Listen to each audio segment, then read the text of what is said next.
Chapter 14. At Port Stow. 10 o'clock the next morning found Mr. Marvel, unshaven, dirty, and travel-stained, sitting with the books beside him and his hands deep in his pockets, looking very weary, nervous, and uncomfortable, and inflating his cheeks at infrequent intervals, on the bench outside a little inn on the outskirts of Port Stow. Beside him were the books, but now they were tied with string. The bundle had been abandoned in the pine woods beyond Bramblehurst, in accordance with a change of plans in the Invisible Man. Mr. Marvel sat on the bench, and although no one took the slightest notice of him, his agitation remained at fever heat. His hands would go ever and again to his various pockets with a curious, nervous fumbling. When he had been sitting for the best part of an hour, however, an elderly mariner, carrying a newspaper, came out of the inn and sat down beside him. "Pleasant day," said the mariner. Mr. Marvel glanced about him, with something very like terror. "Very," he said. "Just seasonable weather for the time of year," said the mariner, taking no denial. "Quite," said Mr. Marvel. The mariner produced a toothpick, and, saving his regard, was engrossed thereby for some minutes.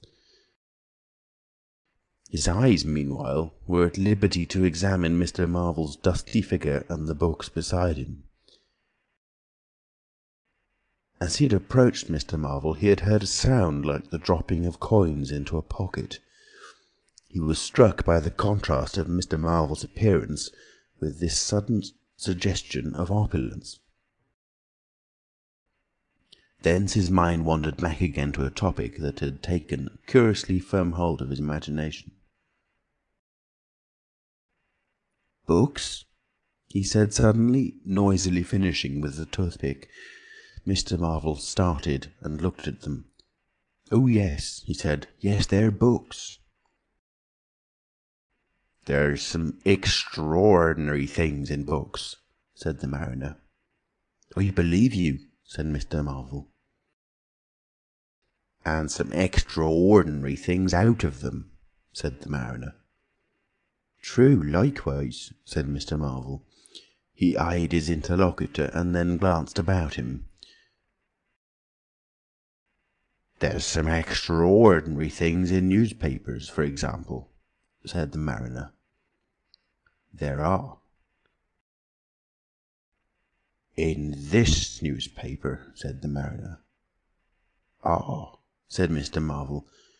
"There's a story," said the mariner, fixing Mr. Marvel with an eye that was firm and deliberate. "There's a story about an invisible man, for instance." Mr. Marvel pulled his mouth askew and scratched his cheek and felt his ears glowing. "What will they be writing next?" he asked faintly. "Austria or America?" "Neither," said the mariner. "Here." "Lord!" said Mr. Marvel, starting. "When I say here," said the mariner, to Mr. Marvel's intense relief, "I don't of course mean here in this place. I mean hereabouts." "An invisible man," said Mr. Marvel. "And what's he been up to?" "Everything," said the mariner, controlling Marvel with his eye and then amplifying. "Every blessed thing." "I ain't seen a paper these 4 days," said Marvel. "Iping's the place he started at," said the mariner. "Indeed," said Mr. Marvel. "He started there, and where he came from nobody don't seem to know. Here it is, peculiar story from Iping. and it says in this paper that the evidence is extraordinary strong. Extraordinary." "Lord," said Mr. Marvel. "But then it's an extraordinary story. There's a clergyman and a medical gent witnesses. Saw him all right and proper. At leastways didn't see him. He was staying it as at the Coach and Horses, and don't no one seem to be aware of his misfortune. Aware of his misfortune, it says, until in an altercation at the inn. It says his bandages on his head was torn off. It was then observed that his head was invisible. Attempts were at once made to secure him, but casting off his garments, it says, he succeeded in escaping, but not until after a desperate struggle, in which he had inflicted serious injuries, it says, on our worthy and able constable, Mr. J. A. Jaffers. Pretty straight story, eh? Names and everything."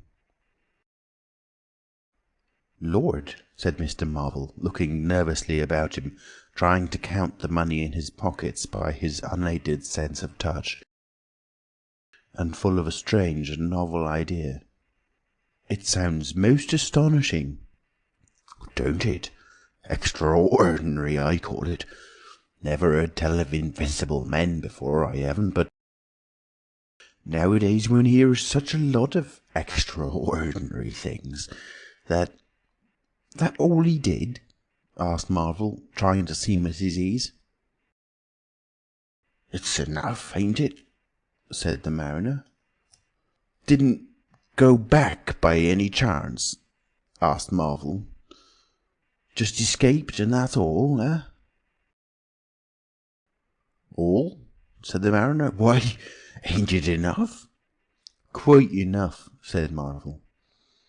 "I should think it was enough," said the mariner. "I should think it was enough." "He didn't have any pals? It don't say he had any pals, does it?"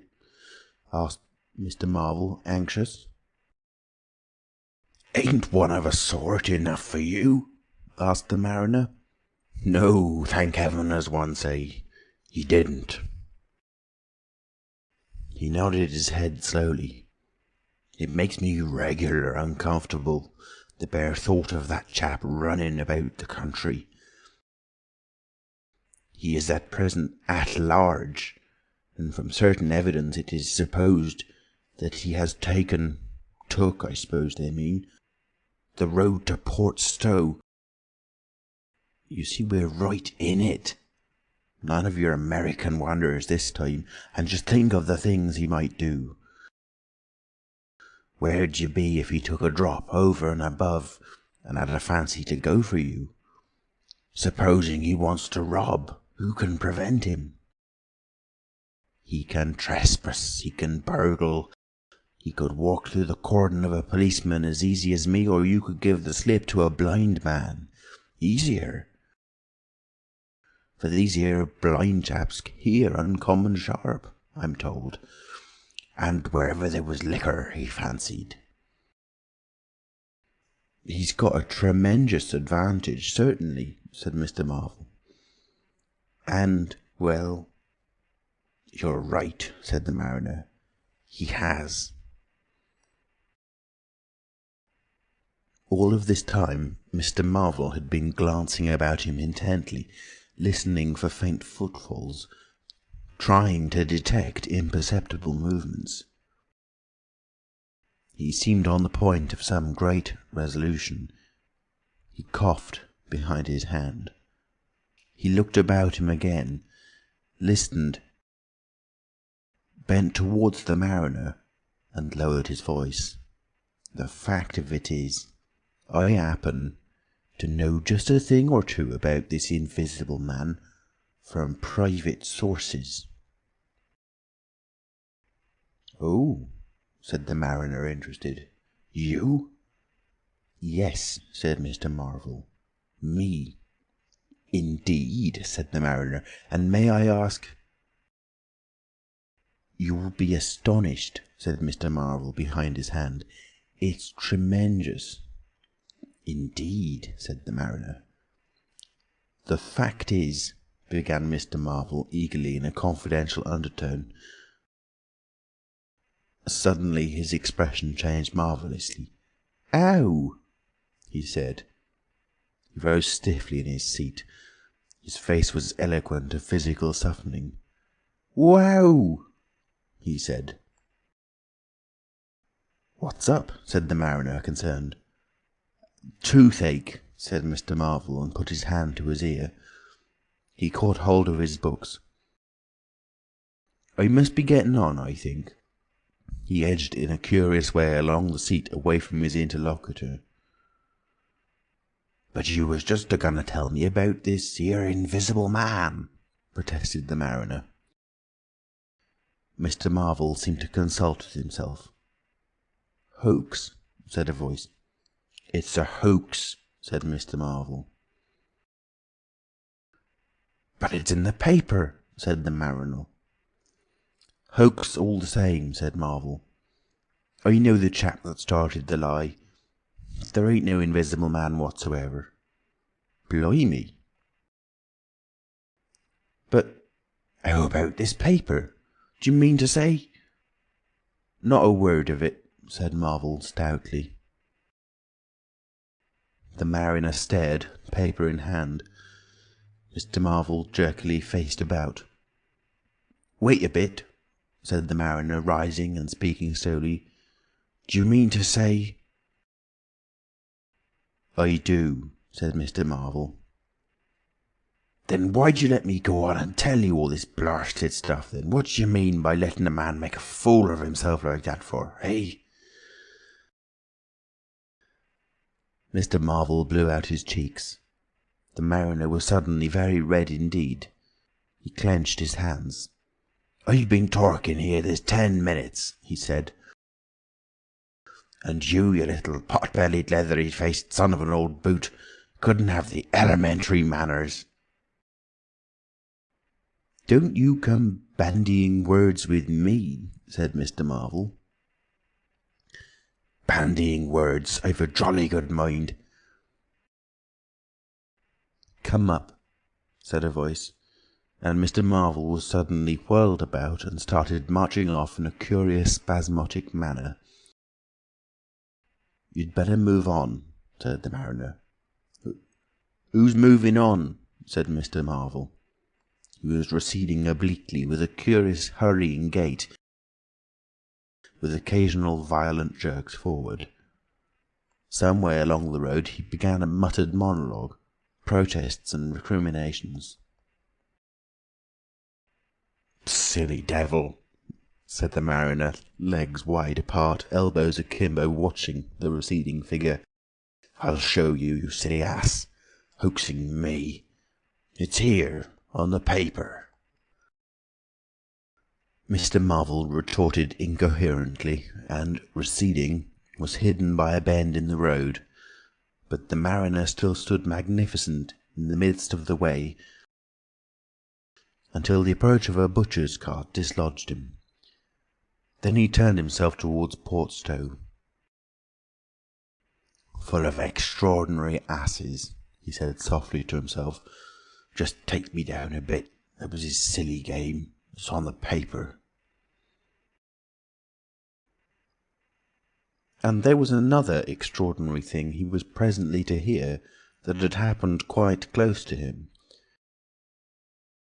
And that was a vision of a fistful of money, no less, travelling without visible agency along by the wall at the corner of St. Michael's Lane. A brother mariner had seen this wonderful sight that very morning. He had snatched at the money forthwith and had been knocked headlong. And when he got to his feet, the butterfly money had vanished.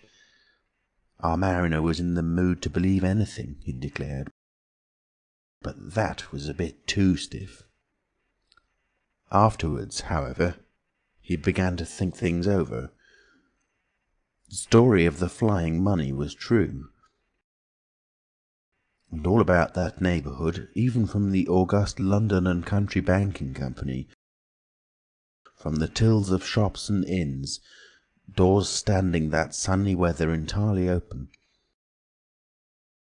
Money had been quietly and dexterously making off that day in handfuls and rouleaux, floating quietly along by walls and shady places, dodging quickly from the approaching eyes of men. And it had, though no man had traced it, invariably ended its mysterious flight in the pocket of that agitated gentleman in the obsolete silk hat, sitting outside the little inn on the outskirts of Port Stow.